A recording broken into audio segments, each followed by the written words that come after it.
ingeta mbutanzinga kawandi yako fuma ndamba mwanansundi yenge mutatu kamase. Vraiment ebele ba yebiye déjà, ebele ba moni, o ba yebiye ba sepeli, o ba yebiye te ba ko découvrir au cours ya émission na biso. Culture Congo et yebisi biso que malongi mate ya bundia Congo bate ya kango kaka na Congo. Enseignement ya Bukongo et yebisi biso boye ke wana na kolidia moyo mate ya bate ya kango kaka na Congo. Voilà. Donc mate ya Bukongo na lobaki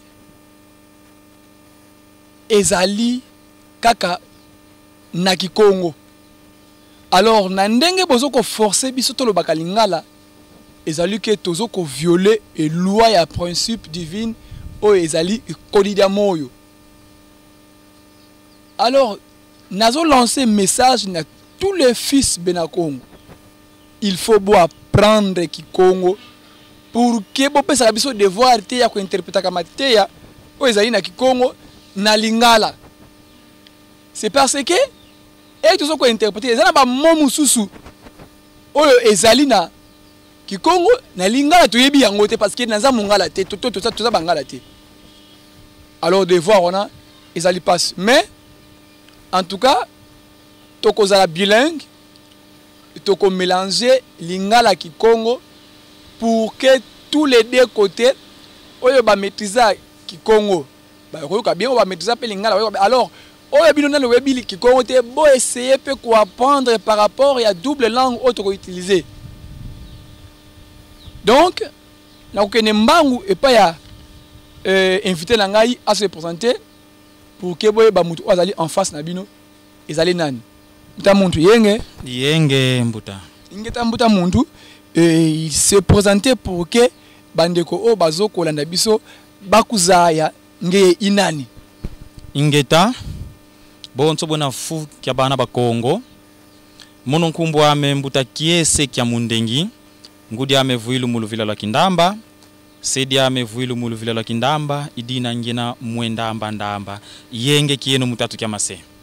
Ingeta j'espère Louis Lukweno oyo ezali identité ya yani na lobi na kozala bilingue dingala iye Congo. En tout cas beaucoup message biso vraiment na bato ba yebiete c'est l'un des ngudianga ya bundia Congo, c'est l'un des guérisseurs ya Congo ou peut-être je peux dire le tradit praticien ya Congo mbuta kiese kya mundengi ba o ba yebi mais obino na no yebiete et chance ya ko découvrir ye ezali na émission oyo. Alors pour que on ça, bon, je ne peux pas dire qu'il est convaincu, mais toyaki pour que tout soit moins matière, ngana bino parce que ngana nazanga ngate. Je suis un simple que ça comme vous me voyez toujours devant la télé ou votre télé. Donc nazo ça la recherche on a ça ezaka ya ngai moko te meye mono yebeno tuti to mambasi muzaba. Alors ou ya ki twist tout comme ki essaie pour na koyeba réellement ba quelqu'un mituna otobongisa ki to poser aya nous biso. Je suis en difficulté na mituna wana et vous aussi to peut-être on a avoir chance ya koyoka yango te à profiter muwa nsamu wao. Alors mbuta ki essaie tuti kuenda mukiuvu kandete kiuvu ketu kena boto ebu nganga inani munzila Kongo. Bon na yambo nakota nanu na question na yo ndenge toloba ke toko zala bilingue toko loba ki Congo pe toko loba lingala pona ko faire comprendre ba oyo bazana ba mwa ba difficulté pona ko yoka ki Congo. Alors ali boso na koloba nanu ba o ba yebi ngai te nazali représentant numéro 1 ya banganga nyonso ya territoire ya Songololo na bundu dia Congo. Donc nazali mfumo banganga ya territoire ya Songololo na Bundu dia Congo. Alors pour la question na yo otuni soki nganga azali nani Nanzila Congo. Bon, la fois passée to lobaka to expliquaka nganga elingi loba nini. Nganga Nanzila Congo ezali mutu oyo akomi na connaissance moko élevée. Mutu oyo a découvrir ba secret ebele. Mutu oyo akomi na étape ya koyeba ko solola na ba être pe azui réponse na ba être wana. Nganga Nanzila Congo elinge loba maître ou soit rabbi. Ndenge na Kikongo tolobaka nganga ezana différence te na nabi. Donc nabi elinge loba nganga. Nabi soki toke na français balobi rabbi. Soki toke na ba terme ba musulman ndenge ba bengaka balobaka muhalim. Donc Nanzila Congo nganga elinge loba maître, rabbi ou muhalim. Donc maître c'est-à-dire oyo akomi na niveau ya koyeba ko maîtriser nature. Ya koyeba ko kota en profondeur ko solola na ba être ya nature. Ye wana nganga. Nganga eza terme ya Kikongo. Tango ba mindele bayaki ba mekaki ko diaboliser un peu langue na biso africaine. Ya koloba no nganga elinge loba mutoyo azana bakisi mutoyo asalelaka satan mutoyo asalelaka soki babiloko oyo nzamba lingaka te ndenge ba kosa ba africain. Mais ezana terme mabete nganga elinge loba simplement toujours que maître, rabbi, mualim. C'est ça. Alors nganga Nanzila Congo ndondo lweki vatezo kiantemo waludi. Isavo oyo akomi na niveau ya ko recevoir lumière moko boye oyo ezo wuta et pas ba être ba génie ba bisimbi o baza na l'espace. Donc baza na espace. C'est ça un peu nako expliquer. Matondo vraiment tozali na ya makiese atuna kibiso mutuna oyo ekomi parce que ba mituna o na tiraki yango na bandeko o batalaki numéro ina ya tete. Alors batiraki mituna idi na ngizi di muyuvusa mituna mina. Alors mbuta konde pe atunaki oya ye, mbuta ntemo pe atunaki oya ye, ya desuwa pe atunaki oya ye, ya mungwilu pe atunaki oya ye, bandu kwa sa ebele fomba atunaki mituna. Bambuta ntemo vraiment bambuta lukisa mambu, bambuta maduda, batunaki mituna oya bango. Alors na yango na komi yango nyonso. Alors na okene mbangu na question ya makiese. To ya mbuta konde pe babazaki même question. Alors mbuta to mfumu nganga utuka mbeti salu kianganga parce que tolobaki nganga Nanzila Congo inani mebwabu Nanzila Congo pe kaka salu kianganga musala ya nganga ezali nini kopesa batu bakisi eske kokanga kabasi ya batu na bampungu kolinga kabasi ya batu kosala ka ba match kokomisa batu ba catcher. Parce que biso na kiliti comme na Congo mort azonginde parce que vite nzomo le soir malgré ba longwa ki pe na compétition nzomba ngoso ba chaka ngwa pe na ebite so ba bosana yango ba memindanda fala ba manzomo ba memindanda ya le soir Léopard penza bazana yombo fala ba manzomo bobosani na koli ba chendanda tala siko ndenge etateka ki bango kuna. Alors mbuta expliquer biso nanu salu kianganga. Bon, avant naleka na question ana musala yanganga eza nini. Nangina expliquer nanu eloko moko boye. Na lobela ngo la fois passée ne Mwanda Nsemi Longia Congo qui est notre grand maître aya na biloko misatu ou bien aza na 3 attributs katinaye. Ya liboso eza bonzambe Yami Balé. Donc, quand on a lu Bonzambe, c'est-à-dire religion. ya mibale eza science, ya misatu eza politique. Nkati na ye moko grand maître azali, s'il vous plaît, azali omnipotent, omniscient et omniprésent. Alors na kati na biso banganga ne mwanda semi a formé biso na 3 dimensions. Dimension liboso ezali o baso benga nganga mbuki. Dimension mibale o baso benga nganga ngombo. Dimension ya misatu o baso benga nganga lemba. Baona nyonso baza banganga. Nganga mbuki, nganga ngombo, nganga lemba. C'est-à-dire eza nango spécialisation. Mutu na mutu aza na spécialité na ye. Nganga mbuki ye atali makambo etali ba maladie. Nganga ngombo ye aza spécialisé na mystique. Nganga lemba za pour na maîtriser. Mais na kati wana nyonso ni mwanda semi a formé biso toza à la fois nganga mbuki, à la fois nganga ngombo, à la fois nganga lemba. Alors musala ya nganga eza nini na nzela Kongo? Bandeko nanga nganga munzila Kongo salukiandi Kiantete samedi lanti fuku ye muini kosambe la pona mboka butu moi dianzole ya mibale samedi la mfumu zanti, c'est-à-dire kobonde la pona bakonzi ya mboka po bayeba ko diriger population, bayeba ko diriger biso population tozolanda bango na sima.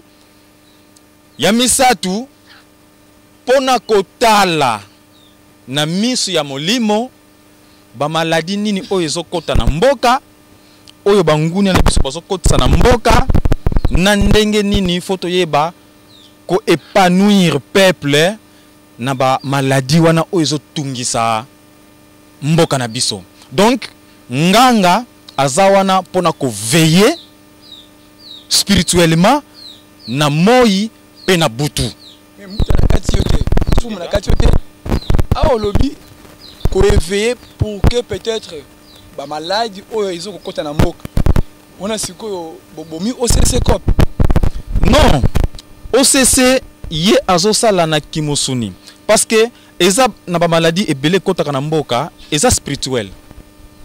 Donc eza na clique ya batu moko boye na pays songolo pona ko linga richesse na biso ko yina poso ya mwindu ya ndombe batinda ka ba maladie moko eza préparé spirituellement. Par exemple coronavirus. Oui.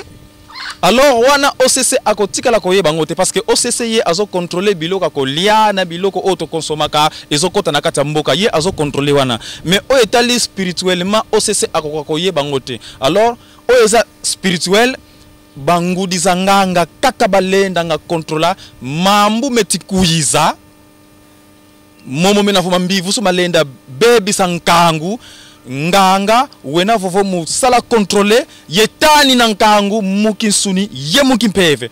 Donc to titani na yelu yalu ye nkangu ye yandi mosi OCC tozo protéger ye. Matondo. En tout cas, je me rappelle mon leçon imosi to baka comme fou mondan semi na leçon wana ba yebisaka biso e bubatuka amba vo ya vitakimba nkengi wa Congo Dakati, ange gardien de l'Afrique centrale. Donc ya vitakimba veille nuit et jour pour protéger l'Afrique centrale face aux épidémies, à toutes sortes de maladies.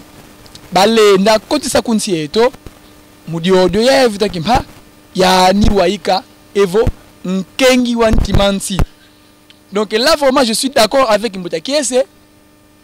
La défense, il s'est dit. Donc, je vois vraiment, je suis en face. Il y a monde qui est impinda et vraiment long peut-être ndenda kamba. En plus, c'est écrit mon seigneur kulukambe. Il y a des sous. Voilà vraiment. Alors, tu dis quoi na mukiuvu kiantatu. Mbuta konde toma landa bien. Mbutantembo. Bon landa bien parce que émission ya ngoyo. Pour bien su mutazinga. Nazalaka na ye place mon côté. Plus de 280 km fona muta pour que na ya bisika yazali. Il faut avoir de la volonté. Na manifester la volonté pour que na koma bisika yazali. Donc bola na malamu pe mituna obo bengela ngai neti mutandeza mituna obo na yango na zo poser awa. Troisième question. Ha awa kizeko vo akolemba na kosanza to ndenge pona bongamela kiye na faso moko ne ba mbuta ba benga ki le bena lelo libeba lelo donc vraiment mbuta mundu mutuna oyo ezali pa ya mbuta moko boye azali vraiment un peu gravement malade à niveau de la France. Alors à lobi boye Tata Nzambe a sali biso. Asusu malade atie. Na Biblia balobi ke Tata Nzambe na nenga lingela biso alingela biso mabe moko te. Donc bimbe evo e utaka kwa muntu baboke levo Satan. Alors yo zali ngewe na nganga Nzambi. Yebisela biso bantu baba beti oyo bazoko landa vraiment. Ha kwa ku bilengi boko za bena bilengi dingala ki Congo folanza tubu donc vraiment kwa bantu petit lana yebisa bango ba maladie eutaka wapi tuku kya bimbevo ba maladie eutaka wapi tatanza mtu sala yango evo diabulu soki ndenge nini ingeta. OK kiuvu kya mbote muyuvu lavo bimbevo bitubela nga beto bantu kwe bitukanga ba maladi otozobela ezowuta wapi ebele bakanisaka ke peut-être environnement na biso kinzungidila kieto ukena mvindu vonanga bimbevo ikuna kaka bitukanga nkatu nanga tomeka sala différence ya bonsombeki exemple ka ntiami RDC yitomeka baka ye France nanga ntieto ya RDC yivyo kele mvindo quand tomeka kwenda ku France bantu betibela soki toke na France batu bazobela awa pe na Afrique na RDC pe batu bazobela donc ba maladie eutaka kaka na salité to na environnement na bisote. Mais ba maladie eutaka bisika ebele. Pensée ya mutu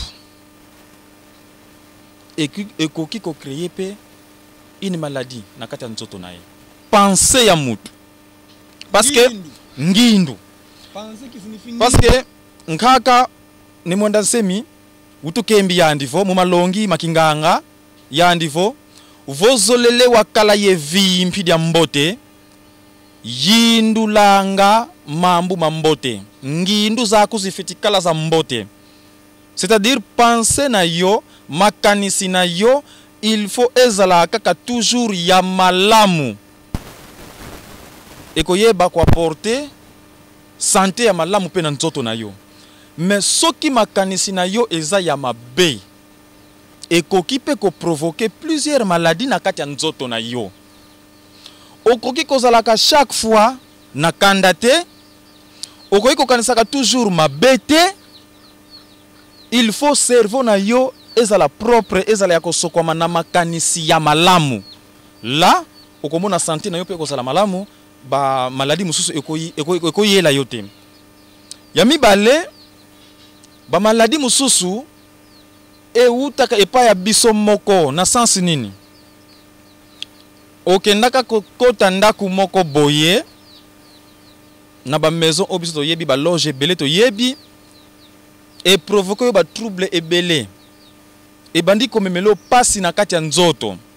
Vous savez eza na makambo mosusu ba initiation ya ba loge mosusu ya ba science mosusu ya ba religion mosusu bazo initier yo ko sima na sima ya initiation wana ekoya ko provoquer yo babiloko moko boye oyo ezalaki na pensée na yote oyo ezalaki na makanisi na yote tango mosusu ebandi ko memela yo mwa ba malaise moko boye na nzoto ba maladie moko boye ozoyebelango sensité ozoyebate euti wapi or que eza à partir ya ba initiation wana oyo bokota ou bien oyo zolanda eza na ba maladie mosusu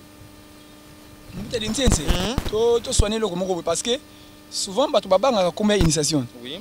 Initiation est simplement quoi apprendre. Bon, initiation est ça quoi apprendre.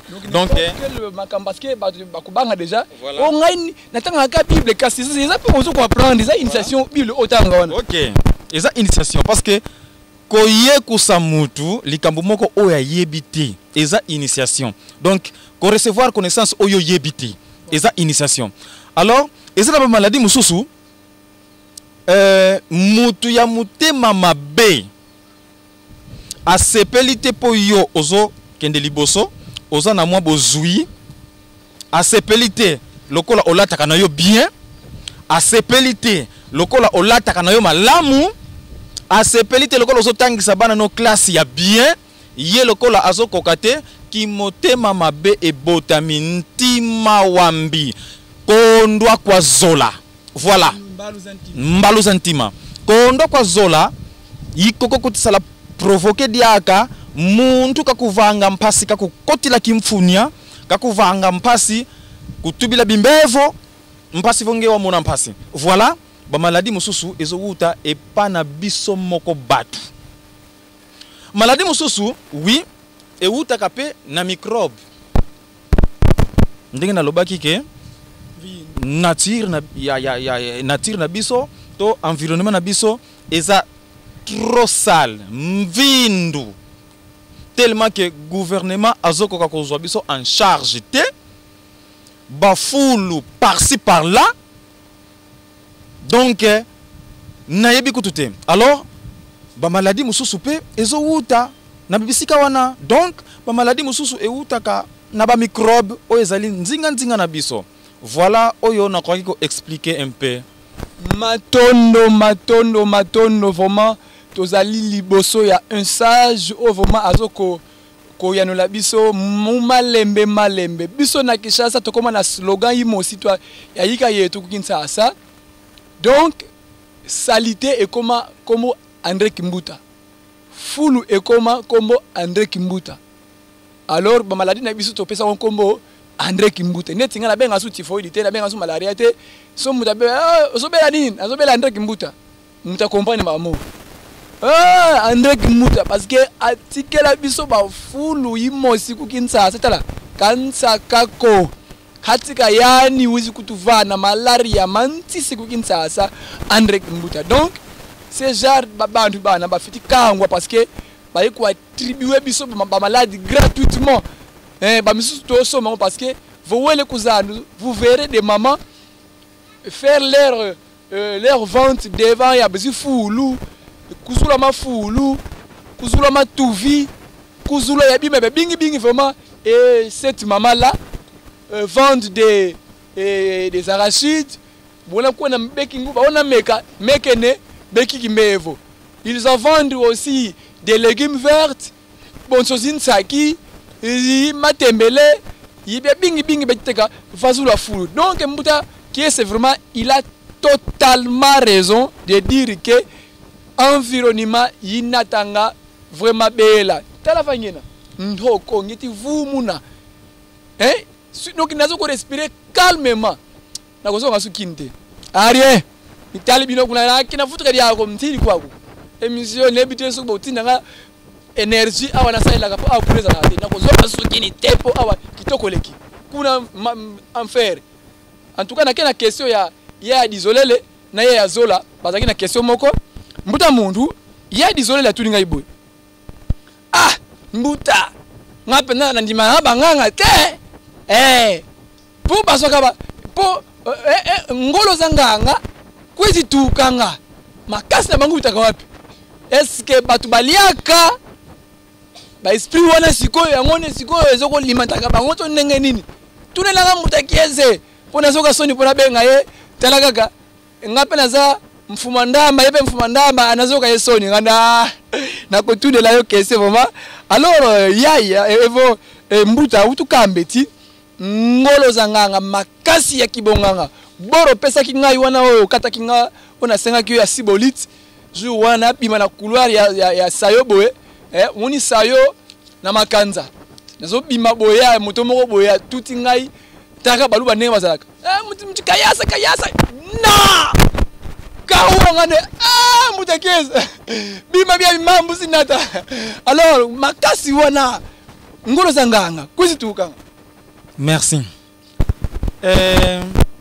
Premièrement, na kolobana nuboye. Bukongo ezoba na biso boye. Tango mundele ayaki na mboka na biso. Ayeko yebisa biso non. Tout ce qui est noir, c'est du Satan. Mais oyo nyonso eza mundele aye nango c'est ça bonzambe ya solo.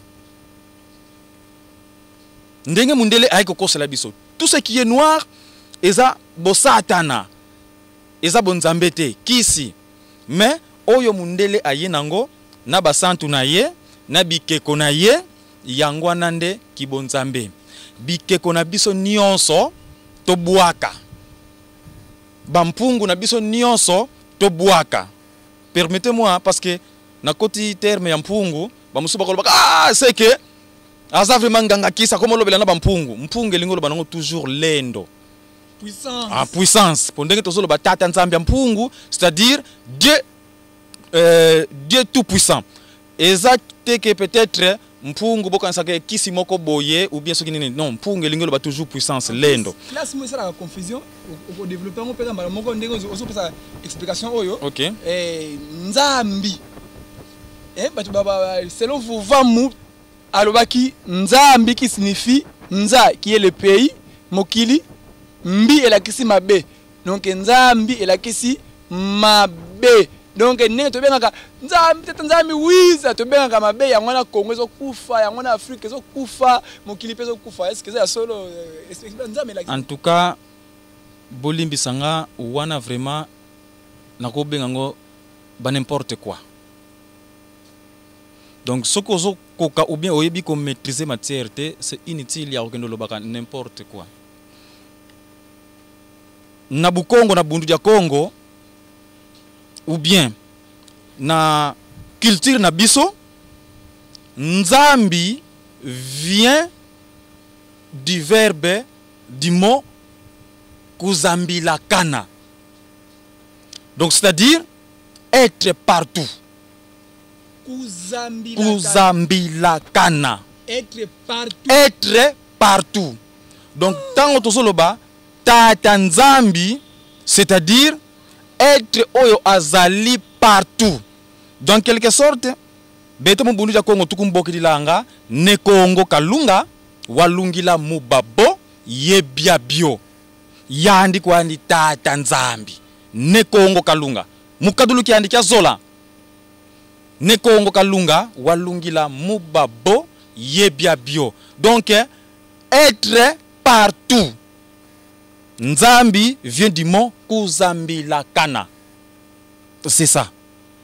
Vraiment mbuta makangu bozui mbuta menga bozui réponse mbuta ntemo parce que bino botuna kinga mbuta nzinga la bi naza petit initié ba grand initié bazali oyoki réponse alors mbuta tout développer vraiment besiko sukaki ngolo za zanganga vraiment mpungu OK nkembingi vo mundele bukayiza wakutuvuna wakutukamba vo bia bionsono bia sisa bankaka zeto bia bionsono laissé par nos ancêtres eza mabe eza kindoki eza kisata mundele aye na oya ye na bikeko na ye na ba angelu na ye na ba mpungu na ye oye aye nango yango tosalela yango kibonzambe.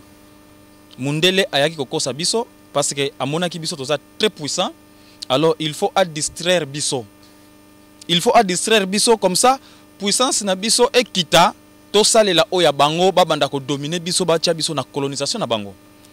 Alors ngolo zanganga zena mufason zole, c'est-à-dire makasi ya kibonganga eza na de voler liboso eza nanu nganga nanu yemoko il faut akola spirituellement. Na bundu ya Congo toza na ba rituel na ba prière na ba mbila oto salelaka oyo il faut ekolisa mutu akoma na niveau ya kosolola na ba être na ba bisimbi na ba bakulu pour bakoka ko répondre ye. Donc wana eza force de la prière. Force de la prière yango eko aider yo etombola yo okoma na niveau moko très élevé na spiritualité. Wana makasi ya liboso yanganga. Parce que tango ozo sambela nzambe bakulu na babisimbi bazo répondre yo mbala moko. Wana eza initiation spirituelle ya na niveau ya ba prière pona kokola na molimo. Tokola kana molimo ndenge nini?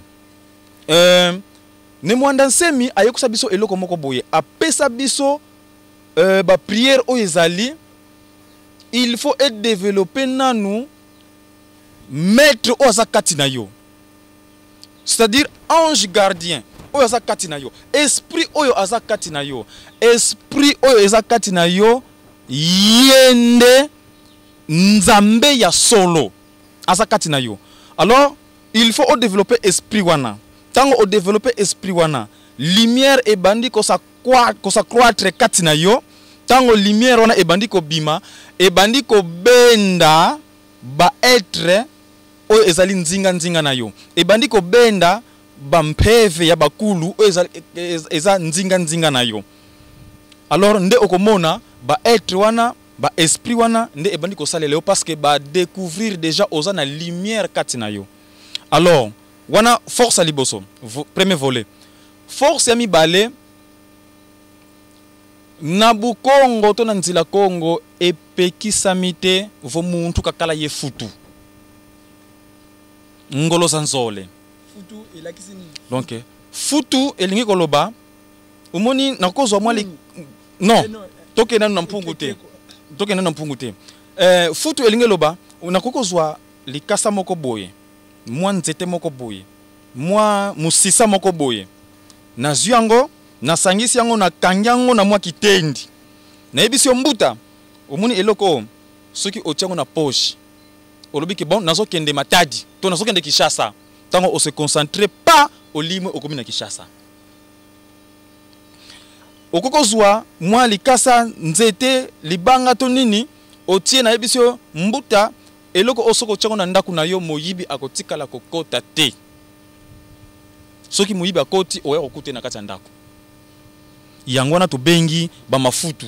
Donc ba je ne sais pas boto mutanzinga buka kemifo terme zankaka mpasize na musala expliquer mudingala na ebite na lingala soki na ko benga ngo nini soki moi lifunda moko boye hein ozomona sikoyo kozomona bino bena Kongo tala ngudanganga awa lingala donc baka mene kulingala futu muningala mbia bo apprendre ki Congo hein mwana ya nzita mbuta sala kaba émission de lingala c'est parce que na ki Congo tokokoka te futu na lingala to yebite futu la kisi nini benga bangala kuna yebisa kurutu bopele na kurutu basombo futu na lingala la kisi nini to cha na lingala poke to ya ko bala émission awa donc tala sikone to kati émission likolo ya futu to yebate hein te to continuer émission ya biso to continuer mbuta leka futu wana to yebi na lingala to yebite voa mu Congo.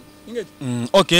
Donc ezana babimpa mususu donc ba pratique mususu oyo ezali ke okozwa likasa boye ozwi nzete boye ozwi mosisa boye tango osangisi yango esali réaction na likambo oza nango posa. Alors yango de force tokoki kolobela.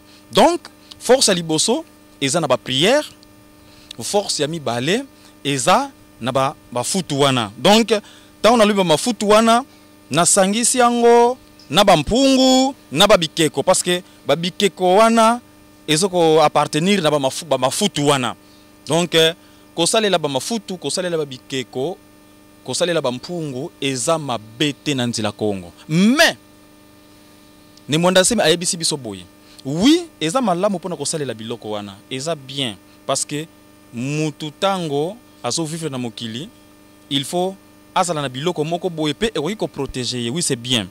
Mais malongi mabukongo metu tukamba vo nsezi myangwengo nda kwandi miena.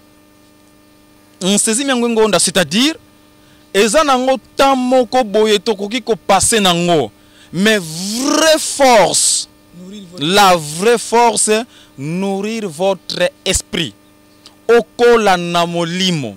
Parce que lelo nako tia espoir na futu wana, nako tia espoir na likasa wana, nako tia espoir na mwali zita wana.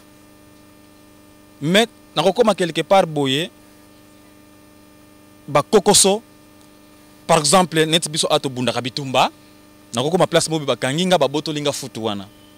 Alors soki nazana kokola na esprit spiritualité nanga eza ya kokola te na soki.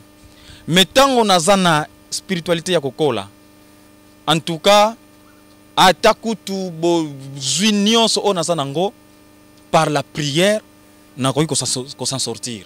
Alors nakoloba eloko moko boye ngai mbuta kiese na participa na 3 guerres oyo ba provoka na palais royal epankaka. Alors eloko ya liboso nanu ekamusangai na palais royal tozala ni na mafutu, tozala na basingate na luketo, tozala na basingate na maboko. Mais ce qui s'est passé na palais royal nakoma ki lokola spectateur ya kotalaka nini oyo ezoleka. Est-ce que toko kufa toko sila tondenge nini? Mais mbuta quand même yo pose ozoka grenade koto yo. Est-ce que au moins na comme fwenga te etikala ndambu te? Oui. Nazwa bandeko nanga nazwa lance roquette ya lokdoki na sima. Qu'est-ce qui s'est passé? Excusez un peu na beta moi histoire mukeka kamukuse kaka. Tango tozo bunda libanda pona ko protéger palais royal. Militaire moko azui lance roquette. Poto zalaki na bango de 3 mètres. Azui lance roquette pour que attirer sur ngai. Tango attirer nging. Na miso ya molimo nazomona lokola roquette wana lisasi wana ezoya. On dirait ezo sala 3 km pour que et comme place nga naza. Donc tango ezo ya nazo monango nazo calculer nini fona sala pour que nako kako se défendre liboso ya lisasi oyo ezo yelanga. Donc dans une seconde na raisonner nyonso pe na zui réponse. Le temps na raisonner que tikana barre yango comme ça ezo ngate loboko elekani yango à 3 mètres s'il vous plaît. Tango na barre yango na maxi lokolo elekani eko zwanga na mfwengi. Donc betaka ba araboyo go voilà ba Jackie Chan. Voilà. Elekani nga eko zwanga na sima. Mais chose étonnante, ngana katsaka peut-être na kufi. Après quelques minutes, esprit nga zongi na mitali, oh non, je suis vivant, na kufi te. Na militaire soldat oyo abetaka lance roquette wana aganga alobi ce n'est pas possible. Muto aza robot ou bien extraterrestre ou bien nani. Peto continue bitumba, boye bindenge lekela. Vraiment à partir de wana na comprendre que spiritualité ya Bukongo eza makasi. Tozala na ba mafutu te, tozala na ba singa te, mais avec la prière, bambila yangonde et permettre ki biso to affronter ba adversaire na biso. Matondo mbuta muntu vraiment Bukongo balobi oui bingi kabikala nga kwani kanti kudisa ni tu ya kuya kimbeve ce plumier là c'est le sage conseil ya mbuta ekese. Alors mbuta muntu vraiment attend que nganga mbuki. Alors message ni ozo ko pesa pa bandeko parce que tozana bandeko bazobela ba goitre, tozana bandeko bazobela ba paralysie, tozana bandeko bazobela ba sida, tozana bandeko bazobela ba coronavirus net ya na biso awutaki na corona na otanga kombo te talaka eza maladie moko boye foko boma ba kombo tozana bandeko o bazoko bela ba donc ma maladie ezali ebele na bandeko. Alors message ni opesi pa bandeko wana pour que vraiment baye bake bazana oya bango o bakotela mutema message ni opesi bango. Bon, message moko nakoki kopesa epana bango. En tout cas, na Bukongo, na Ntila Congo avec Buntu dia Congo, comme fumu mwanda simo tuku tutuadi sa. Tokokate. Mais na oyo toyebi déjà batu bako se retrouver. Bako zo ba solution na ba maladie na bango nyonso o bazana. Parce que na expliquer liboso dans un système moko boye o ezake soki maladie wana na yebeli yango kisité na posa la tête moyen na contacter ba esprit ba kulu na kotisi demande bango moko baya ko lakisa nini na koki kopesa mutu oyo po abika soki pe ezate bango moko bakosala musala na bango ntwadi yesimi bya kimbuki ba kulu ba ukwa usi ba salaki salu mubuka mbevo yoyo bango moko bakosala musala pona mutu wana ase retrouver na santé malamu. Donc ba maladie en tout cas eza ebele ba cirrhose de foie, mais ba kyste, oza seli le bota kate ba appendicite, ba prostate, donc ba maladie eza même par on appelle la AVC en tout cas. Donc ne ba loba kuma liyanti et on a liyanti donc on a tout le temps et longue on a vraiment sans commentaire. On a ezali message ya mbuta kiese kia mundengie azali précisément na Congo central na ville de Kimpese. Alors pour que toko mabisika azali se plus de 280 km. Ah quand ça quoi vraiment toujours na souci ya bandeko na biso pour que bozo ba solution na etali guérison mutanzinga a se sacrifier qui a quitté Kimpese et a quitté Kinshasa ti na Kimpese pour na kosola na mbuta kesi na ba question botuna ki boyoki yango j'espère bino